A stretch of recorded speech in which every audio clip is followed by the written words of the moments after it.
नमस्कार। तो एक बार फिर हम हाजिर हैं मॉर्निंग का अपना सबसे पहला शो लेकर, मॉर्निंग न्यूज राउंड अप, जिसमें हम आपसे साझा करेंगे आपके सरोकार की खबरें कुछ अखबारों के जरिए। हिंदी अखबार, अंग्रेजी अखबार, उनमें आखिर किन खबरों को हेडलाइन लिया गया है, किन को एंकर खबर बनाया गया है और कौन सी वो खबरें हैं जो पब्लिक इंटरेस्ट यानी कि आपके इंटरेस्ट की हो सकती हैं, उनको हम इस मॉर्निंग राउंड अप में डिस्कस करते हैं।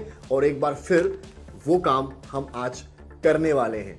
तो शुरुआत हम करेंगे अमर उजाला के साथ। मेरे पास इस समय अमर उजाला का अखबार है और अगर आप इसका फ्रंट पेज देखेंगे तो यहां पर जो खबर है वो है, संघ की राष्ट्रीय चेतना का विचार आज अमर संस्कृति का अक्षयवट बना। देखिए, गौरतलब है कि कल प्रधानमंत्री मोदी जो थे वो आरएसएस चीफ से मिले, मोहन भागवत से मिले। कई चर्चाएं पिछले दिनों में रही। उसके बाद ये मुलाकात जो हो रही है उससे कई सियासतदारों के बातों पर, बयानों पर भी विराम लग गया है। और एक तरह से संघ की 100 साल की यात्रा के बाद फिर अहम पड़ाव पर देश इस तरह के बयान भी सामने आए।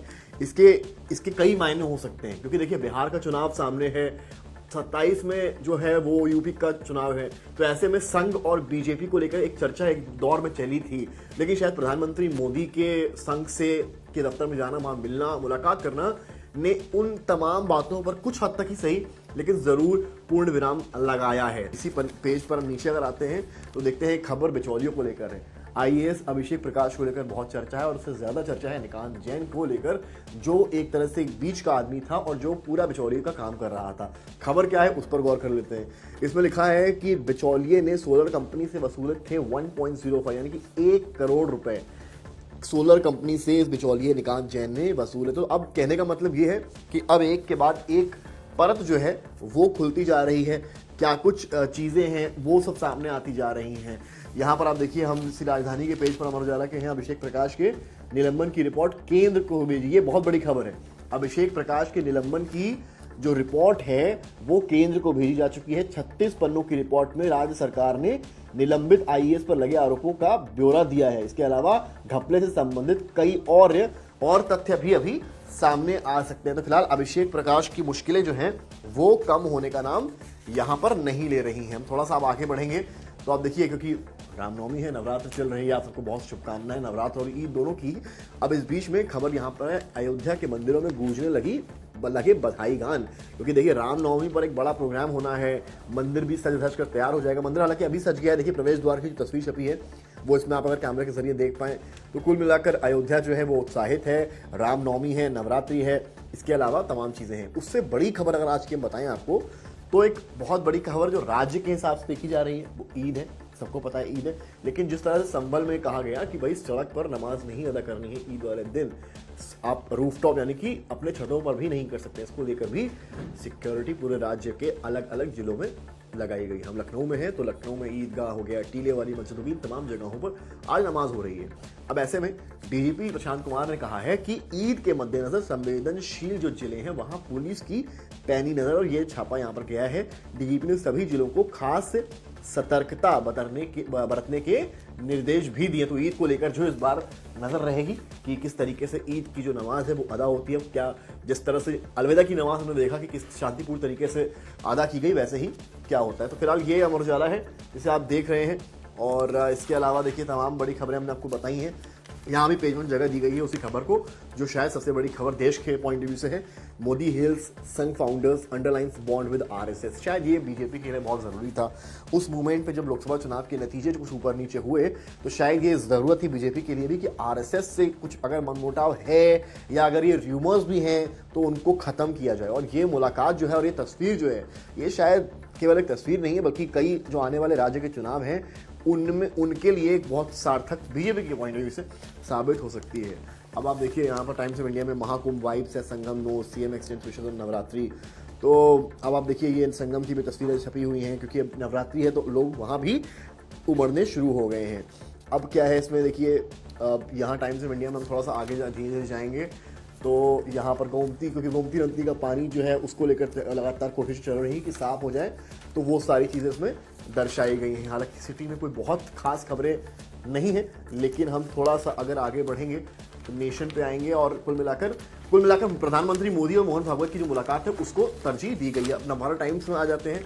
इसके अलावा यहाँ पर देखिए ईद को लेकर एक तस्वीर बनी है, ईद मुबारक कहा गया है और चांद का दीदार बाजार गुलजार गुलजार, क्योंकि ईद का मौका है और लखनऊ की ईद बहुत खास होती है। राज्यपाल, मुख्यमंत्री योगी आदित्यनाथ सभी ने बधाई भी ईद की दी है, अखिलेश यादव ने भी बधाई दी है और ये देखिए बाजार किस तरह से गुलजार हैं। और यहाँ पर भी आप अगर देखेंगे कि देश की यानी कि प्रधानमंत्री मोदी और मोहन भागवत, ये खबर है, इस बार अप्रैल से मंडराने लगेगा जल संकट के बादल।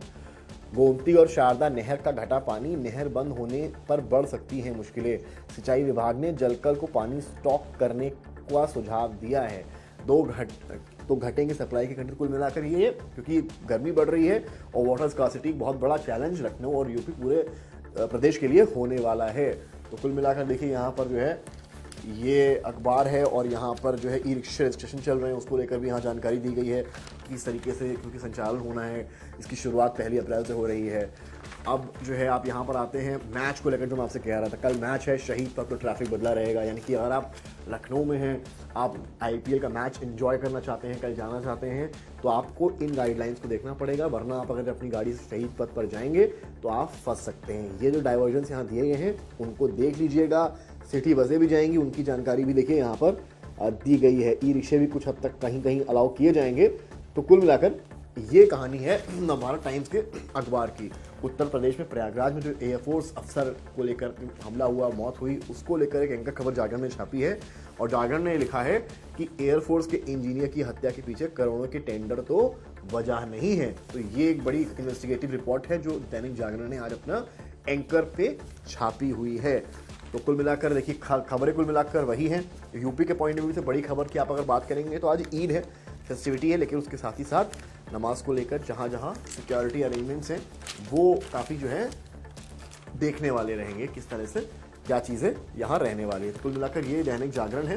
दैनिक जागरण के अलावा हम हिंदुस्तान को भी यहाँ पर खोल लेते हैं एक बार, और ऊपर जो है एक ऐड है और यहाँ पर आइए, भारत सबसे बड़ा मददगार, मोदी प्रधानमंत्री बोले संघ भारतीय संस्कृति की। वो कुल मिलाकर वही खबर है जो लगातार आएगी। और यहाँ पर आज मनाई जाएगी ईद, योगी आदित्यनाथ ने बधाई दी है, क्योंकि आज ईद है, अखबार ने तरजीह दी है। अब जो है कांग्रेस की हालत जो है यूपी में बहुत बेहतर राज्य स्तर पर नहीं रही है, विधानसभा चुनाव में खासकर, तो कांग्रेस पूरा जोर लगा रही है कि आने वाले यूपी चुनाव में अच्छी बार्गेनिंग भी कर पाएं। तो ये पुरानी अहमियत में लौटेंगे कांग्रेस के जिला अध्यक्ष, यानी कि अगर जिला अध्यक्ष सबसे छोटी इकाई हो गई और अगर उनको अहमियत मिलती है अपनी जैसी, तो शायद पार्टी अपने राज्य लेवल पर चीज़ों को बेहतर कर पाएगी। तो कुल मिलाकर यही सारी खबरें आज की बड़ी खबरें हैं। और ये देख सकते हैं एलडीए की खबर, जर्जर हो रही व्यावसायिक संपत्तियों को बेचेगा एलडीए, लंबे समय से खाली और देखरेख से अभाव से हो रही है खंडन। तो ये सब भी जो है आपकी सरकार की खबरें हैं। तो कुल मिलाकर आज मॉर्निंग राउंडअप की अगर आप बात करें तो बड़ी खबरों में ईद को से लेकर प्रधानमंत्री मोदी और संघ प्रमुख की मुलाकात है, पुतिन की गाड़ी जो जिस तरह से आग में हो गई, आग के गोले में तब्दील हो गई। इसके अलावा यही बड़ी खबरें हैं। पॉलिटिकली बहुत कुछ खास नहीं है, लेकिन जो आदेश योगी आदित्यनाथ ने दिया था मीट की दुकानों की बंद होने का, उसको लेकर ज़रूर जो है एक दो जगह पर एक्शन हुआ है। मेयर खुद जाकर एक दो जगह पर उन्होंने दुकानें बंद कराई हैं। तो अब देखना ये है कि ये प्रक्रिया की, आज तो ईद है, आज शायद ही कोई एक्शन होगा, लेकिन कल से इन सारे मामलों पर नज़र रखनी पड़ेगी। तो जुड़े रहिए हमारे साथ और हर सुबह आपको देखने को मिलेगा ये मॉर्निंग का एक ऐसा न्यूज़ कैप्सूल जिससे आप अखबार ना भी खोलें, लेकिन आपकी सरकार की सारी खबरों से आप होंगे रूबरू। नमस्कार।